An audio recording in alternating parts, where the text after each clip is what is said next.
ನಮಸ್ಕಾರ ಸರ್, ನನ್ನ ಹೆಸರು ಶ್ರೀಧರ್ ಪಾಟೀಲ್ ಅಂತ, ಕುಂಸಿ ಗ್ರಾಮ ಪಂಚಾಯತ್ ಅಧ್ಯಕ್ಷರು.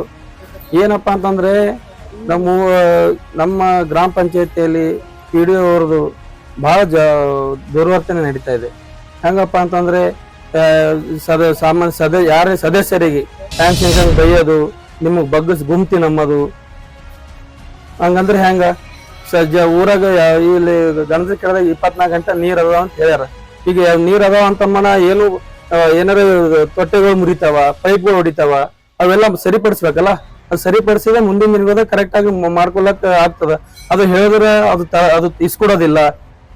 ತರ್ಲಕ್ ಹೋದ್ರೆ ಕಾಲ್ ಕಡಿತೀನಿ, ಕೈ ಕಡಿತೀನಿ ನಮ್ಮದು. ಹಿಂಗ್ ಮಾಡಿದ್ರೆ ಹಂಗ ಅವರು ನಾನು ಫೋನ್ ಹಚ್ಚಿದ್ರೆ ಫೋನ್ ಎತ್ತದಿಲ್ಲ, ಫೋನ್ ಬ್ಲಾಕ್ ಲಿಸ್ಟ್ ನಾಗ ಹಾಕಿಡೋದು. ಮತ್ ಹಂಗಾದ್ರೆ ಅಭಿವೃದ್ಧಿ ಮಾಡ್ಲಕ್ ಬಂದಾರ ಏನು ಇವರು ಹಿಂಗೆ ದುರ್ವರ್ತನೆ ಮಾಡ್ಲಕ್ ಬಂದಾರ ಅಂತ ನನಗೆ ಗೊತ್ತಾಗಲ್ಲ. ನಮ್ಮ ಸದಸ್ಯರ ಜೊತೆಗೆ ನಾನು ಹೊಡೆಕ್ ಬರ್ತೀನಿ, ಕಾಲ್ ಕಡಿತೀನಿ, ಏನೇನೋ ಅವ್ರು ಆರೋಪ ಮಾಡಿದ್ದಾರೆ. ಅವೆಲ್ಲನೂ ಸುಳ್ಳು. ಅವೆಲ್ಲನೂ ಯಾರಿಗೂ ಹೇಳಿರೋದ್ ಬಗ್ಗೆ ಯಾವುದೇ ದಾಖಲೆನೂ ಇಲ್ಲ. ಯಾರು ಸದಸ್ಯರು ಬಂದು ಆ ರೀತಿ ಕಂಪ್ಲೇಂಟ್ನು ಮಾಡಿಲ್ಲ. ಅವ್ರು ತಮ್ಮದು ಲೆಟರಲ್ಲಿ ಕೂಡ ಆ ರೀತಿ ಕೊಟ್ಟಿದ್ದನ್ನೇ ನಮ್ಮ ಮೇಲಧಿಕಾರಿಗಳು ಎನ್ಕ್ವೈರಿ ಮಾಡ್ಕೊಂಡು ಹೋಗಿದ್ದಾರೆ. ಯಾವುದೇ ರೀತಿಯಿಂದ ನನ್ನ ಮೇಲೆ ಯಾವುದೋ ಅಲಿಗೇಷನ್ ಇಲ್ಲ, ಯಾವುದೇ ರೀತಿಯಿಂದ ಕಂಪ್ಲೇಂಟ್ನು ಬಂದಿಲ್ಲ. ಅಧ್ಯಕ್ಷರು ಅವ್ರದ್ದು ವೈಯಕ್ತಿಕ ಕಾರಣಗಳಿಂದ ಏನಾದರೂ ಹೇಳ್ತಿರ್ಬೋದು. ಅದು ಈಗ ಅವ್ರದ್ದು ಅಧಿಕಾರ ಸಮೀಪ ಹತ್ರ ಬರ್ತಾ ಇದೆ ಅಂತ ಹೇಳ್ಬಿಟ್ಟು ಕೆಲವೊಂದು ನಮಗೆ ಅಧಿಕಾರ ವ್ಯಾಪ್ತಿಗೆ ಮೀರಿ ಕೆಲಸ ಮಾಡು ಅಂತ ಹೇಳ್ತಾ ಇದ್ದಾರೆ. ಬೋಗಸ್ ಅಂತ ಹೇಳ್ಬೋದು. ಒಂದು ಮನೆದು ಹಗರಣನೂ ನನ್ನ ಕಂಪ್ಯೂಟರ್ ಆಪ್ರೇಟರ್ ಬಗ್ಗೆ ಇತ್ತು ಹಿಂದೆ. ಅದನ್ನು ನನ್ನ ಗಮನಕ್ಕೆ ಬಂದ ತಕ್ಷಣ ನಾನು ಅದನ್ನು ಇಮಿಡಿಯೇಟ್ಲಿ ಗೌರ್ಮೆಂಟ್ಗೆ ಬಡ್ಡಿ ಸಮೇತ ಕಟ್ಟಿಸಿ ಎಲ್ಲ ಕ್ಲಿಯರ್ ಮಾಡಿಸಿದ್ದೀನಿ. ಅವನು ಕಂಪ್ಯೂಟರ್ ಆಪ್ರೇಟರ್ ಅವ್ರ ಹೆಂಡತಿ ಹೆಸರು ಮೇಲೆ ಮನೆ ಹಾಕ್ಕೊಂಡಿದ್ದಿತ್ತು. ಮನೆ ಕಟ್ಟಿ ಬಿಲ್ ತೊಗೊಂಡ್ರೆ ತೊಂದರೆ ಇರ್ತಿರ್ಲಿಲ್ಲ. ಒಂದು ಅವ್ರು ಸ್ವಂತ ಮನೆ ಇದ್ದವರೇ ಇದ್ದಾರೆ, ಆದರೂ ಅವ್ರು ಹಾಕ್ಕೊಂಡಿದ್ದಾರೆ ಅಲ್ಲಿ ಒಂದು. ಎರಡನೇದೇನಂತಂದರೆ ಅವರು ಮನೆ ಕಟ್ಲಾರ್ದೇ ಬಿಲ್ ತೊಗೊಂಡಿದ್ದಾರೆ. ಒಂದು ಸಮುದಾಯ ಭವನಕ್ಕೆ ಹೋಗ್ಬಿಟ್ಟು ಈಗ ಫೋಟೋ ಹೊಡೆದ್ಬಿಟ್ಟು ಡೋರ್ ಸಮಾಜದ್ದು ಸಮುದಾಯ ಭವನ ಇತ್ತು ಸರ್, ಗಣಜಲ್ಖೇಡದಲ್ಲಿ.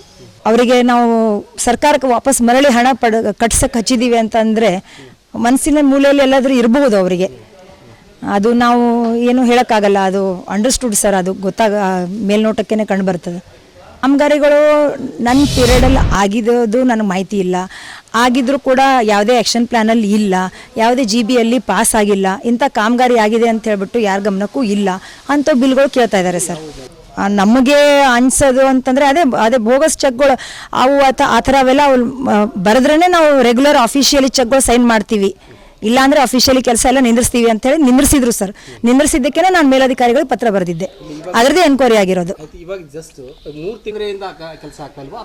ಅಧ್ಯಕ್ಷರ ತೊಂದರೆಯಿಂದ ಆಗ್ತಾ ಇಲ್ಲ ಸರ್. ಯಾಕಂತಂದರೆ ಅವರು ನಮಗೆ ಈ ಥರ ನಾವು ಕೇಳಿರೋ ಚೆಕ್ ಬರೀಲಿಲ್ಲ ಅಂತಂದರೆ ಅಫಿಷಿಯಲಿ ಚೆಕ್ ಎಲ್ಲ ನಿಂದಿರ್ಸ್ತೀನಿ ಅಂತ ಹೇಳ್ಬಿಟ್ಟು ಯಾವುದೂ ಚೆಕ್ ಸೈನ್ ಮಾಡಲಿಲ್ಲ. ಅಂದರೆ ನಮ್ಮದು ಕಸ ವಿಲೇವಾರಿ ಗಾಡಿದು ಪೆಟ್ರೋಲ್ ಆಯಿತು, ಕಸ ವಿಲೇವಾರಿ ಗಾಡಿ ಸಿಬ್ಬಂದಿಗಳದ್ದು ಸ್ಯಾಲ್ರಿ ಆಯಿತು, ಮತ್ತು ನಮ್ಮದು ಪಂಪ್ ಆಪರೇಟರ್ ಸ್ಯಾಲ್ರಿ ಆಯಿತು, ಕೂಸಿನ ಮನೆ ಅಂಥೇಳಿ ಸರ್ಕಾರದ ಒಂದು ಮುಖ್ಯ ಯೋಜನೆ ಇದೆ.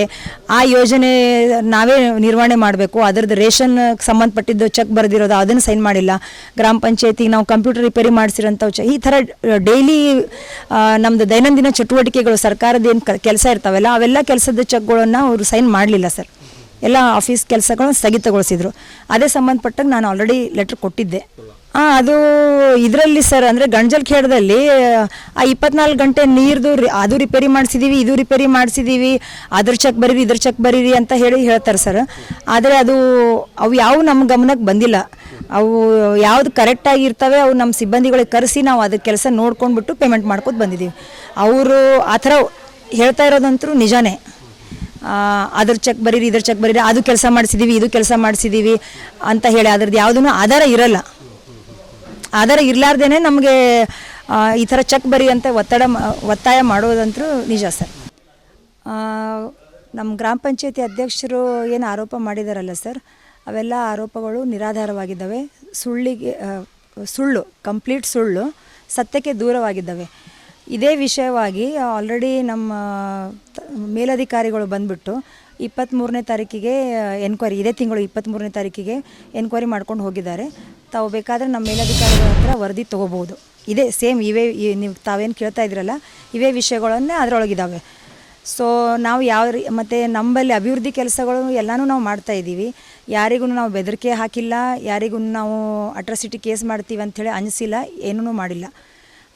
ಅವರು ಹೇಳ್ತಾ ಇರೋದೆಲ್ಲನೂ ನಿರಾಧಾರವಾಗಿದ್ದು ಎಲ್ಲ ಸುಳ್ಳು ಮಾಹಿತಿ ಇದೆ ಸರ್. ಅದು ಆ ವಿಷಯವಾಗಿ ನಾನು ಹೇಳಬೇಕಾಗಿತ್ತು ಅಂತಂದರೆ ಸರ್, ನಾನು ಇಲ್ಲಿ ಕುಂಸಿ ಗ್ರಾಮ ಪಂಚಾಯತಿಗೆ ಜಾಯ್ನ್ ಆಗಿ 4 ವರ್ಷ ಆಯಿತು. 3 ವರ್ಷ ಆಲ್ಮೋಸ್ಟ್ 7-8 ತಿಂಗಳು ಆಗಿರ್ಬೋದು ಇವಾಗ. ಸೊ ಇಲ್ಲಿವರೆಗೂ ನಾನು ಡೆವಲಪ್ಮೆಂಟ್ ವರ್ಕ್ ಮಾಡ್ತಾನೇ ಇದ್ದೀನಿ ಅಂತಲೇ ಇಲ್ಲಿದ್ದೀನಿ. ನಾನು ಇದೇ ಗ್ರಾಮ ಪಂಚಾಯತಿಯಲ್ಲಿ ವರ್ಕ್ ಮಾಡ್ತಾಯಿದ್ದೀನಿ. ನನ್ನ ಕೈ ಮೇಲೇ 24 ಗಂಟೆ ನೀರು, ಅವರು ಅಧ್ಯಕ್ಷರದ ಗ್ರಾಮನೇ ಗಣಜಲ್ಖೇಡ್ ಗ್ರಾಮದಲ್ಲಿನೇ 24 ಗಂಟೆ ನೀರಾಗಿದೆ. ಅದು ಕಂಟಿನ್ಯೂ ನಾವು ಮೇಂಟೆನೆನ್ಸ್ ಮಾಡ್ತಾಯಿದ್ದೀವಿ. ಸುಮಾರು ರಿಪೇರಿ ಎಲ್ಲ ಬರ್ತಾಯಿದೆ, ಅದನ್ನೆಲ್ಲ ಮೇಂಟೆನೆನ್ಸ್ ಮಾಡ್ತಾಯಿದ್ದೀವಿ. ಬೇರೆ ಊರಲ್ಲೆಲ್ಲನೂ ನಾವು ನೀರಿಂದ ಸಂಬಂಧಪಟ್ಟಂಗಾಯಿತು, ಬೀದಿ ದೀಪದಾಯಿತು, ಏನೇನು ಮೂಲಭೂತ ಸೌಕರ್ಯ ಸಾರ್ವಜನಿಕರಿಗೆ ಕೊಡಬೇಕು ಅವೆಲ್ಲನೂ ಮಾಡ್ತಾಯಿದ್ದೀವಿ. ಯಾವುದೇ ರೀತಿಯಿಂದ ನನ್ನ ಮೇಲೆ ಯಾವುದೂ ಅಲಿಗೇಷನ್ ಇಲ್ಲ, ಯಾವುದೇ ರೀತಿಯಿಂದ ಕಂಪ್ಲೇಂಟ್ನೂ ಬಂದಿಲ್ಲ. ಅಧ್ಯಕ್ಷರು ಅವ್ರದ್ದು ವೈಯಕ್ತಿಕ ಕಾರಣಗಳಿಂದ ಏನಾದರೂ ಹೇಳ್ತಿರ್ಬೋದು, ಅದು ಅವ್ರಿಗೆ ಸಂಬಂಧಪಟ್ಟಿದ್ದು. ಕೆಲವೊಂದು ಈಗ ಅವ್ರದ್ದು ಅಧಿಕಾರ ಸಮೀಪ ಹತ್ತಿರ ಬರ್ತಾ ಇದೆ ಅಂತ ಹೇಳ್ಬಿಟ್ಟು ಕೆಲವೊಂದು ನಮಗೆ ಅಧಿಕಾರ ವ್ಯಾಪ್ತಿಗೆ ಮೀರಿ ಕೆಲಸ ಮಾಡು ಅಂತ ಹೇಳ್ತಾ ಇದ್ದಾರೆ. ಬೋಗಸ್ ಅಂತ ಹೇಳ್ಬೋದು. ಯಾವುದು ಎಲ್ಲಿ ಆ್ಯಕ್ಷನ್ ಪ್ಲ್ಯಾನಲ್ಲಿ ಇರಲಾರ್ದನ್ನ, ಯಾವುದು ಕಾಮಗಾರಿ ಆಗಲಾರ್ದೇನೆ ಕೆಲವೊಂದು ಚೆಕ್ಗಳು ಪಾಸ್ ಮಾಡು ಅಂತ ಹೇಳ್ತಾ ಇರೋದು. ಅಂಥವೆಲ್ಲ ಕಾಮಗಾರಿಗಳನ್ನು ನಾವು ಎಂಟರ್ಟೈನ್ ಮಾಡ್ತಾ ಇಲ್ಲ. ಸೊ ಸ್ಟ್ರಿಕ್ಟಾಗಿ ನಾವು ಮಾಡೋಕ್ಕೆ ಆಗಲ್ಲ ಅಂತ ಹೇಳಿಬಿಟ್ಟಿದ್ದೀವಿ.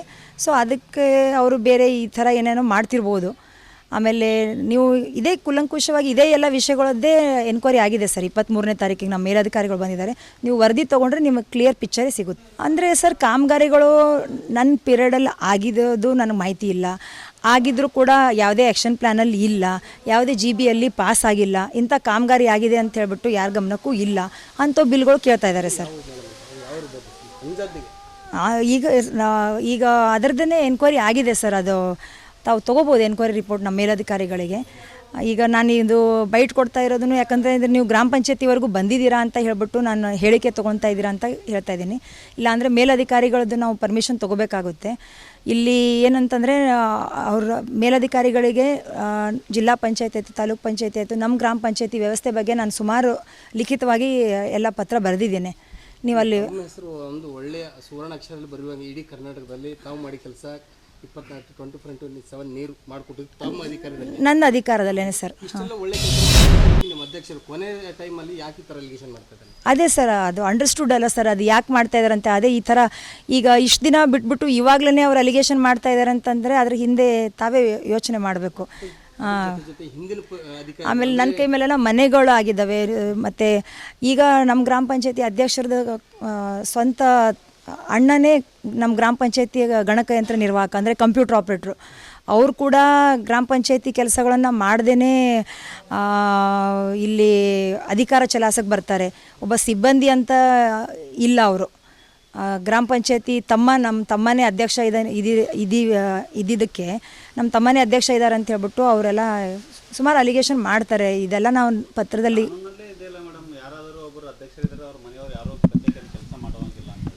ಅದು ನಾನು ಸುಮಾರು ಲಿಖಿತವಾಗಿ ಕೊಟ್ಟಿದ್ದೀನಿ ಸರ್. ಸುಮಾರು ಲೆಟ್ರ್ಗಳು ಕೊಟ್ಟಿದ್ದೀನಿ. ಟಿಲ್ ದಿ ಡೇಟ್ ಏನು ಆ್ಯಕ್ಷನೂ ಆಗಿಲ್ಲ, ಯಾವುದೂ ಎನ್ಕ್ವೈರಿನೂ ಆಗಿಲ್ಲ. ಈಗ 23ನೇ ತಾರೀಕಿಗೆ ಅಷ್ಟೇ ಮೊನ್ನೆ ಎನ್ಕ್ವೈರಿ ಆಗಿದೆ. ಒಂದು ಮನೆದು ಹಗರಣನೂ ನನ್ನ ಕಂಪ್ಯೂಟರ್ ಆಪ್ರೇಟರ್ ಬಗ್ಗೆ ಇತ್ತು ಹಿಂದೆ. ಅದನ್ನು ನನ್ನ ಗಮನಕ್ಕೆ ಬಂದ ತಕ್ಷಣ ನಾನು ಅದನ್ನು ಇಮಿಡಿಯೇಟ್ಲಿ ಗೌರ್ಮೆಂಟ್ಗೆ ಬಡ್ಡಿ ಸಮೇತ ಕಟ್ಟಿಸಿ ಎಲ್ಲ ಕ್ಲಿಯರ್ ಮಾಡಿಸಿದ್ದೀನಿ. ಅವನು ಕಂಪ್ಯೂಟರ್ ಆಪ್ರೇಟರ್ ಅವ್ರ ಹೆಂಡತಿ ಹೆಸರು ಮೇಲೇ ಮನೆ ಹಾಕ್ಕೊಂಡಿದ್ದಿತ್ತು. ಅದಾದಮೇಲೂ ಅದು ಸರ್ ಪ್ರಧಾನಮಂತ್ರಿ ಆವಾಸ್ ಯೋಜನೆ, ರೈಟ್, ಪ್ರಧಾನಮಂತ್ರಿ ಆವಾಸ್ ಯೋಜನೆ ಇದು. ಹಾಂ, ಇಲ್ಲ, ದೇವರಾಜ್ ಅರಸು ಸರ್. ಅದು ದೇವರಾಜ್ ಅರಸು, ಆದರೆ ಕಂಪ್ಲೇಂಟಲ್ಲಿ PMI ಅಂತ ಹೇಳಿದರು. ದೇವರಾಜ್ ಅರಸು ಮನೆದು. ಅದು ಆಯ್ಕೆ ಬೋಗಸ್ ಅಂತಂದರೆ ಸರ್, ಆಯ್ಕೆ ಸಮಿತಿ ನಾವಿಲ್ಲ, ಮೇಲ್ಗಡೆಯಿಂದನೇ ಆಯ್ಕೆಯಾಗಿ ಬರುತ್ತೆ. ನಿಗಮದಿಂದನೇ ಆಯ್ಕೆಯಾಗಿತ್ತು. ಅವ್ರ ಮಿಸ್ಸಸ್ ಹೆಸರಿಗೆ ಮನೆ ಆಯ್ಕೆ ಮಾಡ್ಕೊಂಡಿದ್ದಾರೆ. ಅವರು ಮಾಡ್ಕೊಂಡಿರೋದು ಮನೆ ಕಟ್ಟಿ ಬಿಲ್ ತೊಗೊಂಡ್ರೆ ತೊಂದರೆ ಇರ್ತಿರ್ಲಿಲ್ಲ. ಒಂದು ಅವ್ರ ಸ್ವಂತ ಮನೆ ಇದ್ದವರೇ ಇದ್ದಾರೆ, ಆದರೂ ಅವ್ರು ಹಾಕ್ಕೊಂಡಿದ್ದಾರೆ ಅಲ್ಲಿ ಒಂದು. ಎರಡನೇದೇನಂತಂದರೆ ಅವರು ಮನೆ ಕಟ್ಟಲಾರ್ದೇ ಬಿಲ್ ತೊಗೊಂಡಿದ್ದಾರೆ. ಒಂದು ಸಮುದಾಯ ಭವನಕ್ಕೆ ಹೋಗ್ಬಿಟ್ಟು ಈಗ ಫೋಟೋ ಹೊಡೆದ್ಬಿಟ್ಟು ಡೋರ್ ಸಮಾಜದ್ದು ಸಮುದಾಯ ಭವನ ಇತ್ತು ಸರ್, ಗಣಜಲ್ಖೇಡದಲ್ಲಿ. ಅದು ನಾನು ಮತ್ತೆ ನನ್ನ ಗಮನಕ್ಕೆ ಬಂದ ತಕ್ಷಣ ಇಮಿಡಿಯೇಟ್ಲಿ ಅವರಿಗೆ ನಾನು ಆ್ಯಕ್ಷನ್ ತೊಗೊಂಡೆ. ಇಮಿಡಿಯೇಟ್ಲಿ ನೋಟಿಸ್ ಜಾರಿ ಮಾಡಿ ಅದು ರಿಫಂಡ್ ಮಾಡಿಸಿದೆ. ಬಡ್ಡಿ ಸಮೇತ ಸರ್ಕಾರದ ಏನು ಕಾನೂನಲ್ಲಿ ಏನಿದೆ ಅದ್ರ ಪ್ರಕಾರ ನಾನು ಬಡ್ಡಿ ಸಮೇತ ಹಣವನ್ನು ಕಟ್ಟಿಸಿ ನಿಗಮಕ್ಕೆ ರಿಫಂಡ್ ಮಾಡಿಸಿ ನಮ್ಮ ಹೈಯರ್ ಆಫೀಸರ್ಗೆಲ್ಲ ರಿಪೋರ್ಟ್ ಮಾಡಿದ್ದೀನಿ. ಅದಾದಮೇಲೆ ಮತ್ತೇನೂ ಅವರು ಅವ್ರು ತಮ್ಮದು ಇದು ಬಿಡ್ತಾ ಇಲ್ಲ, ಮತ್ತೆ ಅದೇ ರೀತಿಯೇ ಸಿಸ್ಟಮ್ ಇದೆ. ಅದೇ ಊರಲ್ಲಿನೇ ಮತ್ತೆ ಬೋಗಸ್ ಮನೆಗಳೆಲ್ಲ ಇದು ಮಾಡಿದ್ದರ ಬಗ್ಗೆ ನಾನೆಲ್ಲ ಕೊಟ್ಟಿದ್ದೀನಿ ಸರ್. ಈಗ ಇರ್ಬೋದು ಸರ್, ಯಾಕಂತಂದರೆ ಅವರಿಗೆ ನಾವು ಸರ್ಕಾರಕ್ಕೆ ವಾಪಸ್ ಮರಳಿ ಹಣ ಕಟ್ಸಕ್ಕೆ ಹಚ್ಚಿದ್ದೀವಿ ಅಂತಂದರೆ ಮನಸ್ಸಿನ ಮೂಲೆಯಲ್ಲಿ ಎಲ್ಲಾದರೂ ಇರ್ಬೋದು ಅವರಿಗೆ. ಅದು ನಾವು ಏನು ಹೇಳೋಕ್ಕಾಗಲ್ಲ, ಅದು ಅಂಡರ್ಸ್ಟುಡ್ ಸರ್, ಅದು ಮೇಲ್ನೋಟಕ್ಕೇ ಕಂಡು ಬರ್ತದೆ. ಯಾರೂ ಮಾಡಿಲ್ಲ ಸರ್. ಆಮೇಲೆ ಈ ಗ್ರಾಮ ಪಂಚಾಯತಿಯಲ್ಲಿ ಗ್ರಾಮಸ್ಥರ ಜೊತೆಗೆ ನಾವು ವರ್ತನೆ ಸರಿ ಮಾಡೋದಿಲ್ಲ ಅಂತ ಹೇಳ್ತಾರೆ. ಆ ವಿಷಯವಾಗಿ ಯಾರೂ ಗ್ರಾಮಸ್ಥರು ಇವತ್ತಿನವರೆಗೂ ಎಲ್ಲಿನೂ ಕಂಪ್ಲೇಂಟ್ ಕೊಟ್ಟಿಲ್ಲ. ನಮ್ಮದು ಕೆಲಸದ ಬಗ್ಗೆನೂ ಯಾರೂ ಕಂಪ್ಲೇಂಟ್ ಕೊಟ್ಟಿಲ್ಲ. ನಮ್ಮ ಸದಸ್ಯರ ಜೊತೆಗೆ ನಾನು ಹೊಡೆಗೆ ಬರ್ತೀನಿ, ಬಡೆಗೆ ಬರ್ತೀನಿ, ಕಾಲು ಕಡಿತೀನಿ, ಏನೇನೋ ಅವರು ಆರೋಪ ಮಾಡಿದ್ದಾರೆ. ಅವೆಲ್ಲನೂ ಸುಳ್ಳು. ಅವೆಲ್ಲನೂ ಯಾರಿಗೂ ಹೇಳಿರೋದ್ರ ಬಗ್ಗೆ ಯಾವುದೇ ದಾಖಲೆನೂ ಇಲ್ಲ. ಯಾರೂ ಸದಸ್ಯರು ಬಂದು ಆ ರೀತಿ ಕಂಪ್ಲೇಂಟ್ನೂ ಮಾಡಿಲ್ಲ. ಅವ್ರು ತಮ್ಮದು ಲೆಟ್ರಲ್ಲಿ ಕೂಡ ಆ ರೀತಿ ಕೊಟ್ಟಿದ್ದನ್ನೇ ನಮ್ಮ ಮೇಲಧಿಕಾರಿಗಳು ಎನ್ಕ್ವೈರಿ ಮಾಡ್ಕೊಂಡು ಹೋಗಿದ್ದಾರೆ. ಅದರಲ್ಲಿ ಕ್ಲಿಯರಾಗಿ ನಮ್ಮದು ಏನಿದೆ ಹೇಳಿಕೆ ತೊಗೊಂಡಿದ್ದಾರೆ, ಅವ್ರ ಹೇಳಿಕೆನೂ ತೊಗೊಂಡಿದ್ದಾರೆ. ವರದಿ ನೋಡಿದ್ರೆ ನಿಮಗೆ ಗೊತ್ತಾಗುತ್ತೆ ಸರ್ ಸತ್ಯ ಏನಿದೆ ಅಂಥೇಳಿ. ಅದು ಆಗ್ತಾ ಇದೆ ಸರ್. ಈಗ ನಾನು ಆಫೀಸಿಗೆ ಬರೋಕ್ಕಿಂತಲೂ ಮುಂಚೆನೇ ಯಾವತ್ತಾದರೂ ಬಂದುಬಿಟ್ಟು ಬರೋಕ್ಕಿಂತಲೂ ಬಿಫೋರೇ ಗ್ರಾಮ ಪಂಚಾಯತಿದು ವಿಡಿಯೋ ಮಾಡ್ಕೊಳ್ಳೋದು, ಸಿಬ್ಬಂದಿಗಳಿಗೆ ಈ ಥರ ಹೇಳ್ರಿ ಆ ಥರ ಹೇಳ್ರಿ ಅಂತ ಅನ್ಸೋದು, ಈ ಥರ ಏನೇನೋ ಮಾಡ್ತಾ ಇದ್ದಾರೆ ಅಂತ ನಮಗೆ ಅನ್ಸೋದು ಅಂತಂದರೆ ಅದೇ ಬೋಗಸ್ ಚೆಕ್ಗಳು ಅವು ಆ ಥರ ಅವೆಲ್ಲ ಅವು ಬರೆದ್ರೇ ನಾವು ರೆಗ್ಯುಲರ್ ಆಫಿಷಿಯಲಿ ಚೆಕ್ಗಳು ಸೈನ್ ಮಾಡ್ತೀವಿ. ಇಲ್ಲಾಂದರೆ ಅಫಿಷಿಯಲಿ ಕೆಲಸ ಎಲ್ಲ ನಿಂದಿರ್ಸ್ತೀವಿ ಅಂತೇಳಿ ನಿಂದಿರ್ಸಿದ್ರು ಸರ್. ನಿಂದಿರ್ಸಿದ್ದಕ್ಕೆ ನಾನು ಮೇಲಧಿಕಾರಿಗಳಿಗೆ ಪತ್ರ ಬರೆದಿದ್ದೆ. ಅದರದ್ದೇ ಎನ್ಕ್ವೈರಿ ಆಗಿರೋದು. ತೊಂದರೆಯಿಂದ ಆಗ್ತಾ ಇಲ್ಲ ಸರ್. ಯಾಕಂತಂದರೆ ಅವರು ಅದೇ ನಮಗೆ ಈ ಥರ ನಾವು ಕೇಳಿರೋ ಚೆಕ್ ಬರೀಲಿಲ್ಲ ಅಂತಂದರೆ ಅಫಿಷಿಯಲಿ ಚೆಕ್ ಎಲ್ಲ ನಿಂದಿರ್ಸ್ತೀನಿ ಅಂತ ಹೇಳಿಬಿಟ್ಟು ಯಾವುದೂ ಚೆಕ್ ಸೈನ್ ಮಾಡಲಿಲ್ಲ. ಅಂದರೆ ನಮ್ಮದು ಕಸ ವಿಲೇವಾರಿ ಗಾಡಿದು ಪೆಟ್ರೋಲ್ ಆಯಿತು, ಕಸ ವಿಲೇವಾರಿ ಗಾಡಿ ಸಿಬ್ಬಂದಿಗಳದ್ದು ಸ್ಯಾಲ್ರಿ ಆಯಿತು, ಮತ್ತು ನಮ್ಮದು ಪಂಪ್ ಆಪರೇಟರ್ ಸ್ಯಾಲ್ರಿ ಆಯಿತು, ಕೂಸಿನ ಮನೆ ಅಂಥೇಳಿ ಸರ್ಕಾರದ ಒಂದು ಮುಖ್ಯ ಯೋಜನೆ ಇದೆ. ಆ ಯೋಜನೆ ನಾವೇ ನಿರ್ವಹಣೆ ಮಾಡಬೇಕು. ಅದರದ್ದು ರೇಷನ್ ಸಂಬಂಧಪಟ್ಟಿದ್ದು ಚೆಕ್ ಬರೆದಿರೋದು ಅದನ್ನು ಸೈನ್ ಮಾಡಿಲ್ಲ. ಗ್ರಾಮ ಪಂಚಾಯತಿಗೆ ನಾವು ಕಂಪ್ಯೂಟರ್ ರಿಪೇರಿ ಮಾಡಿಸಿರೋಂಥವು ಈ ಥರ ಡೈಲಿ ನಮ್ಮದು ದೈನಂದಿನ ಚಟುವಟಿಕೆಗಳು ಸರ್ಕಾರದ ಏನು ಕೆಲಸ ಇರ್ತಾವೆಲ್ಲ ಅವೆಲ್ಲ ಕೆಲಸದ ಚೆಕ್ಗಳನ್ನು ಅವರು ಸೈನ್ ಮಾಡಲಿಲ್ಲ ಸರ್. ಎಲ್ಲ ಆಫೀಸ್ ಕೆಲಸಗಳನ್ನು ಸ್ಥಗಿತಗೊಳಿಸಿದರು. ಅದೇ ಸಂಬಂಧಪಟ್ಟಾಗ ನಾನು ಆಲ್ರೆಡಿ ಲೆಟ್ರ್ ಕೊಟ್ಟಿದ್ದೆ. ಅದು ಇದರಲ್ಲಿ ಸರ್, ಅಂದರೆ ಗಂಜಲ್ ಖೇಡದಲ್ಲಿ ಆ 24 ಗಂಟೆ ನೀರ್ದು ಅದು ರಿಪೇರಿ ಮಾಡಿಸಿದ್ದೀವಿ, ಇದು ರಿಪೇರಿ ಮಾಡಿಸಿದ್ದೀವಿ, ಅದ್ರ ಚೆಕ್ ಬರೀರಿ ಇದ್ರ ಚೆಕ್ ಬರೀರಿ ಅಂತ ಹೇಳ್ತಾರೆ ಸರ್. ಆದರೆ ಅವು ಯಾವ ನಮ್ಮ ಗಮನಕ್ಕೆ ಬಂದಿಲ್ಲ. ಅವು ಯಾವುದು ಕರೆಕ್ಟಾಗಿ ಇರ್ತವೆ ಅವು ನಮ್ಮ ಸಿಬ್ಬಂದಿಗಳಿಗೆ ಕರೆಸಿ ನಾವು ಅದ್ರ ಕೆಲಸ ನೋಡ್ಕೊಂಡ್ಬಿಟ್ಟು ಪೇಮೆಂಟ್ ಮಾಡ್ಕೊತ ಬಂದಿದ್ದೀವಿ. ಅವರು ಆ ಥರ ಹೇಳ್ತಾ ಇರೋದಂತರೂ ನಿಜಾನೇ. ಅದ್ರ ಚೆಕ್ ಬರೀರಿ ಇದ್ರ ಚೆಕ್ ಬರೀರಿ, ಅದು ಕೆಲಸ ಮಾಡಿಸಿದ್ದೀವಿ ಇದು ಕೆಲಸ ಮಾಡಿಸಿದ್ದೀವಿ ಅಂತ ಹೇಳಿ ಅದ್ರದ್ದು ಯಾವುದೂ ಆಧಾರ ಇರಲ್ಲ. ಆಧಾರ ಇರಲಾರ್ದೇ ನಮಗೆ ಈ ಥರ ಚೆಕ್ ಬರಿ ಅಂತ ಒತ್ತಾಯ ಮಾಡೋದಂತೂ ನಿಜ sir. Okay, thank you sir. Menaka Jadhav.